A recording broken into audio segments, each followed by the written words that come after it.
শহরের এক বস্তি থেকে নিখোঁজ হয়ে যাচ্ছে একের পর এক ছোট ছোট বাচ্চারা। সমাজের মাঝে থাকা বিকৃত এক সাইকো কিলারের খাবারের প্লেটে যাচ্ছে সেসব বাচ্চাদের মাংস। অবশিষ্ট অংশ ফেলে দেওয়া হচ্ছে নালা নর্দমায়। আর কাহিনী যত এগোতে থাকে, রহস্যের পর্দা ততই ফাঁস হতে থাকে, যার সাথে জড়িয়ে পড়ে সমাজের কিছু বড় বড় ক্ষমতাধর ব্যক্তিরা। এক বিকৃত লোম খাড়া করে দেয়া সত্য ঘটনা অবলম্বনে নির্মিত সেক্টর 36 মুভিটি, যেই সত্য কাহিনী এতটাই জঘন্য আর বিকৃত যা সবার জন্য নয়, কারণ অর্ধেক কাহিনী দেখলেই অনেকে পালিয়ে যাবে। আপনারা যারা 12 ফেলে বিক্রমকে সুইট ক্যারেক্টারে দেখেছেন, এই মুভি দেখলে তারা অবশ্যই ঝটকা খাবেন। তাদের কাছে বিক্রমের চেহারা এক আতঙ্ক বলে মনে হবে, আর সম্পূর্ণ মুভিটি দেখলে এই কাহিনী আপনাদের বেশ কিছুদিন তাড়া করবে। তবে মুভির কাহিনী শুরু করার আগে নতুন বন্ধুদের কাছে একটি রিকোয়েস্ট থাকবে, আপনারা অবশ্যই আমাদের এই চ্যানেলটি সাবস্ক্রাইব করে আমাদের সাথে থাকুন। তাহলে চলুন আর দেরি না করে আমরা সরাসরি কাহিনীতে চলে যাই।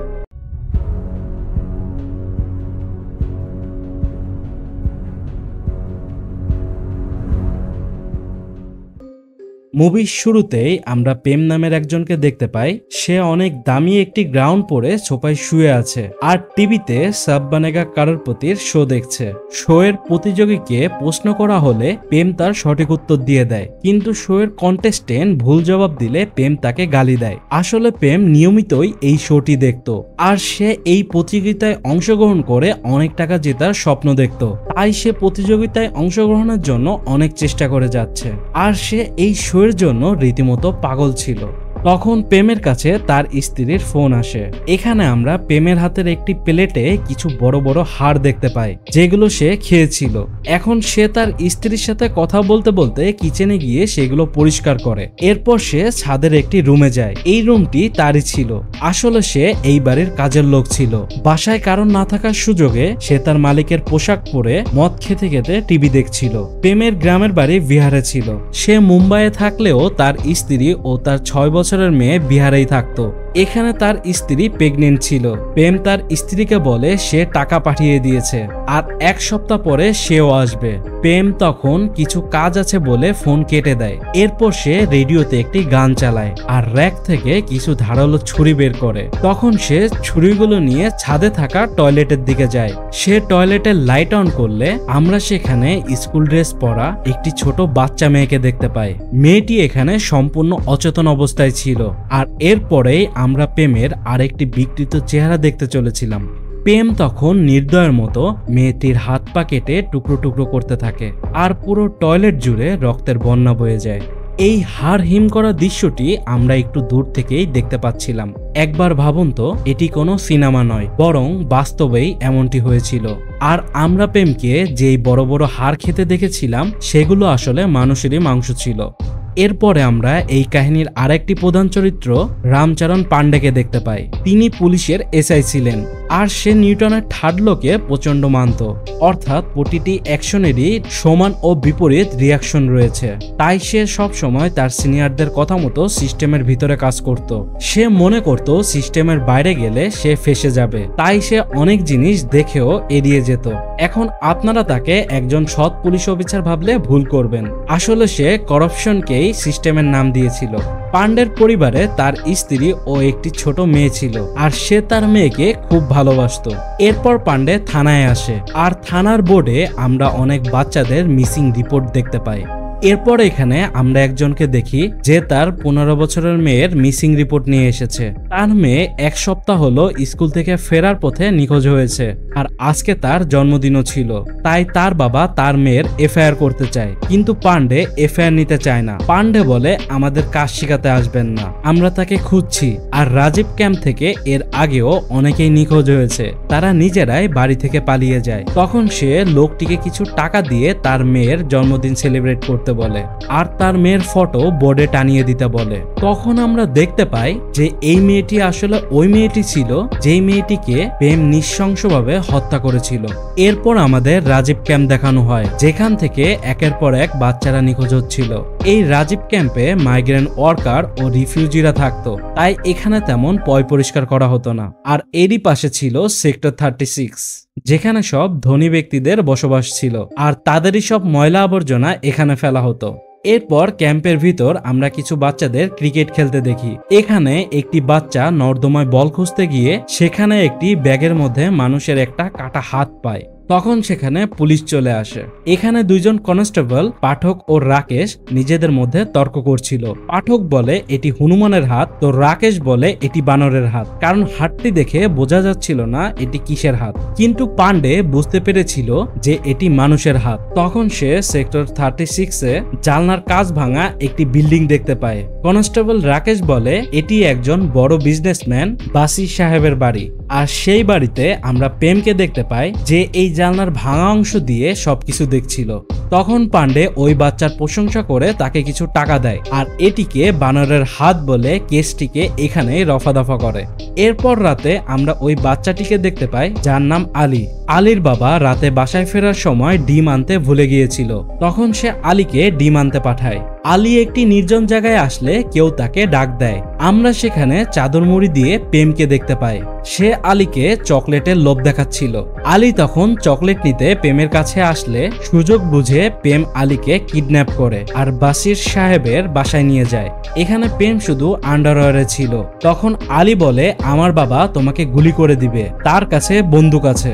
কথা শুনে প্রেম একটা হাসি দিয়ে বলে যে এসব শুধু সিনেমাতেই হয়, বাস্তবে এমনটা হয় না। তোমার পরিচয় কি? তুমি শুধু একজন গার্ডের ছেলে যে এক বস্তিতে থাকে। তোমার মতো অসংখ্য আলী নিখোঁজ হলেও কারোর কিছু যায় আসে না।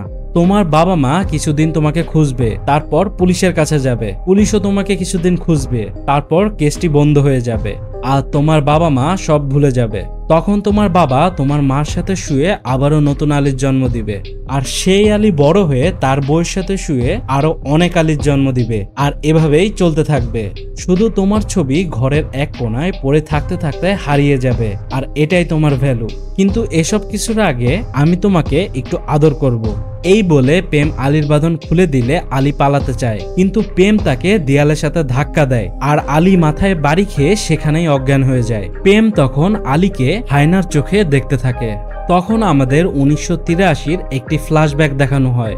এখানে আমরা ছোট প্রেমকে ভীত ও আতঙ্কিত হয়ে ঘরের এক কোনায় বসে থাকতে দেখি। এখানে প্রেমের মামা তার জন্য খাবার নিয়ে আসে, কিন্তু প্রেম তাকে দেখে অনেক ভয় পাচ্ছিল। প্রেমের মামা প্রেমকে খারাপভাবে স্পর্শ করছিল।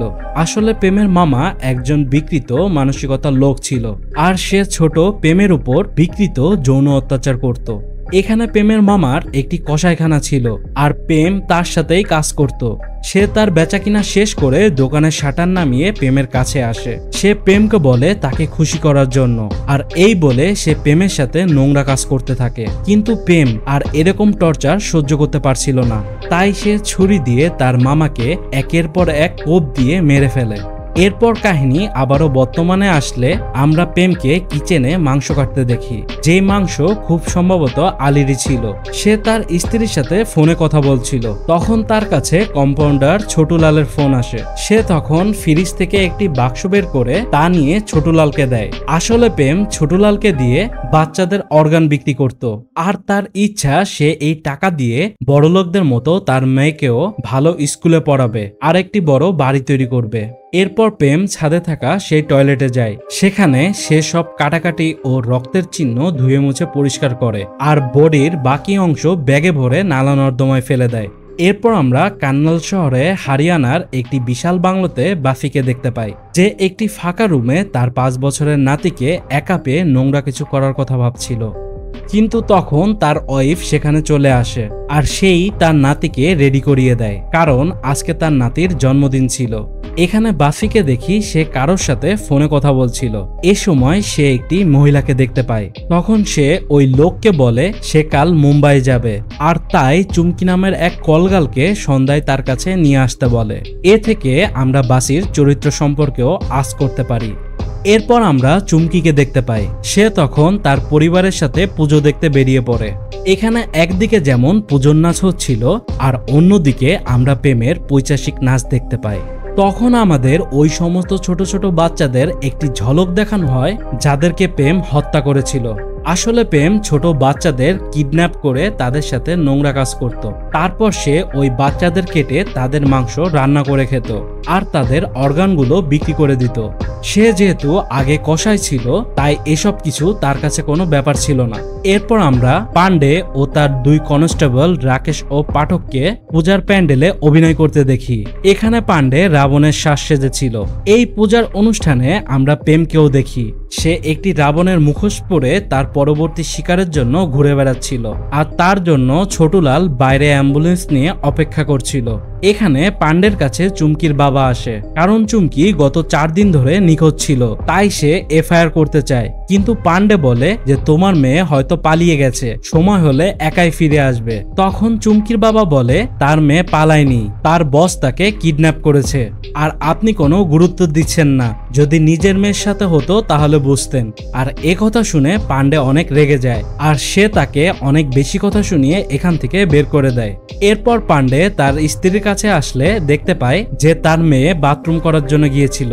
তখন আমরা দেখতে পাই যে প্রেম পান্ডের মেয়েকেই কিডন্যাপ করে আর অনেকক্ষণ হয়ে যায় পান্ডে তার মেয়েকে খুঁজতে থাকে। প্রেম মেয়েটিকে নিয়ে ছোটুলালের কাছে আসে অ্যাম্বুলেন্সে করে এখান থেকে চলে যাওয়ার জন্য, কিন্তু পান্ডে তাকে দেখে ফেলে। তাই প্রেম মেয়েটিকে এখানেই ফেলে পালিয়ে যায়। ছোটুলালও অ্যাম্বুলেন্স নিয়ে চলে যেতে চায়, কিন্তু পান্ডের দুই কনস্টেবল তার অ্যাম্বুলেন্সে করেই পান্ডের মেয়েকে হসপিটালে নিয়ে যায়। পান্ডে তখন প্রেমের পিছে অনেকক্ষণ যাবৎ তাকে ধাওয়া করে, কিন্তু ভারী পোশাক পরার কারণে সে প্রেমকে ধরতে পারে না। পান্ডে তখন দেয়ালে ওই সমস্ত মিসিং বাচ্চাদের রিপোর্ট দেখতে পায়, যা দেখে তার মধ্যে অনুশোচনা কাজ করে। আর হসপিটালে পান্ডের স্ত্রী পান্ডের উপর অনেক বেশি চেতে যায়। তার নিজের মেয়ের সাথে এমন হয় যে এমন করেছে তাকে শাস্তি দিতে বলে। তখন পান্ডের চেতনা ফিরে আসে আর তার মধ্যে মনুষ্যত্ববোধ জেগে ওঠে। তখন পান্ডে চুমকির বাবার কাছে গিয়ে তাকে কাল থানায় এসে এফআইআর লিখাতে বলে।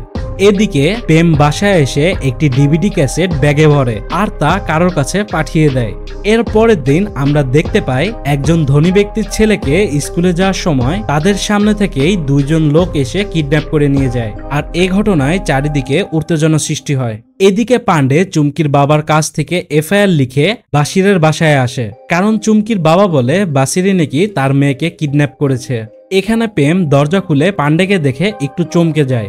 এখানে পান্ডে বাসির কাছে আসলে বাসি টিভিতে কিডন্যাপ হওয়া ছেলের নিউজে ডিএসপি কে দেখিয়ে বলে সে ডিএসপি আর হোম মিনিস্টারের ছেলে, তারা সবাই ক্লাসমেট ছিল।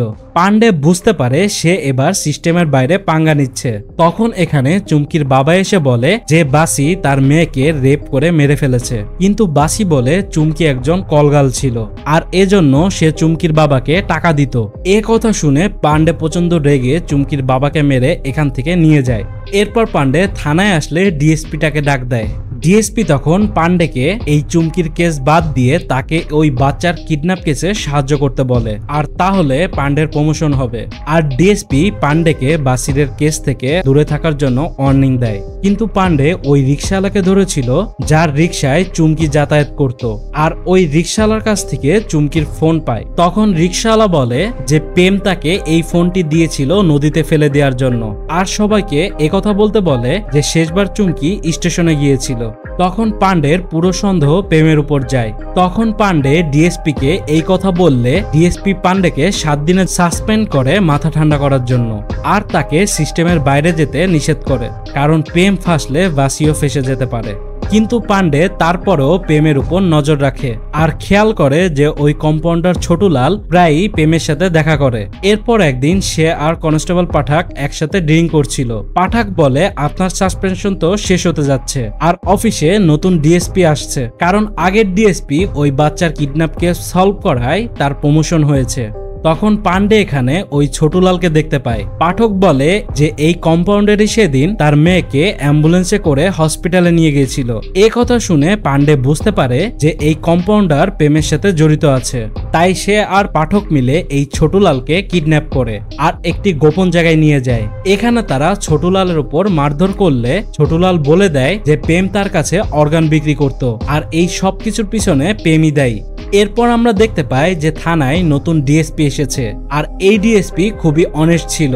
আর আগের ডিএসপি জানতো যে পান্ডে এই কেসগুলো নিয়ে নতুন ডিএসপির কাছে যাবে, তাই সে পান্ডের কনস্টেবল পাঠককে ফোন দেয় আর সে পাঠককে জীবনে উন্নতি করার লোভ দেখিয়ে তার কাছ থেকে সবকিছু জেনে নেয়। সে এটি জানতে পারে যে পান্ডে ছোটুলালকে ধরে রেখেছে আর ছোটুলাল সাক্ষী দিতেও রাজি। তখন ডিএসপি বাসিরের কাছে ফোন দেয় আর বাসির তার কিছু গুন্ডা দিয়ে পাঠকের দেয়া অ্যাড্রেস থেকে ছোটুলালকে তুলে নিয়ে যায়। এখানে পান্ডে নতুন ডিএসপির সাথে এখানে আসলে তারা ছোটুলালকে খুঁজে পায় না। পাঠক জানায় সে খাবার খেতে গিয়েছিল, তাই সেও কিছু জানে না। তখন ডিএসপি প্রেমকেই তুলে নিয়ে আসতে বলে জিজ্ঞাসাবাদ করার জন্য। এরপর আমরা প্রেমকে দেখি যাকে তার বাসা থেকে তুলে আনা হয়েছিল।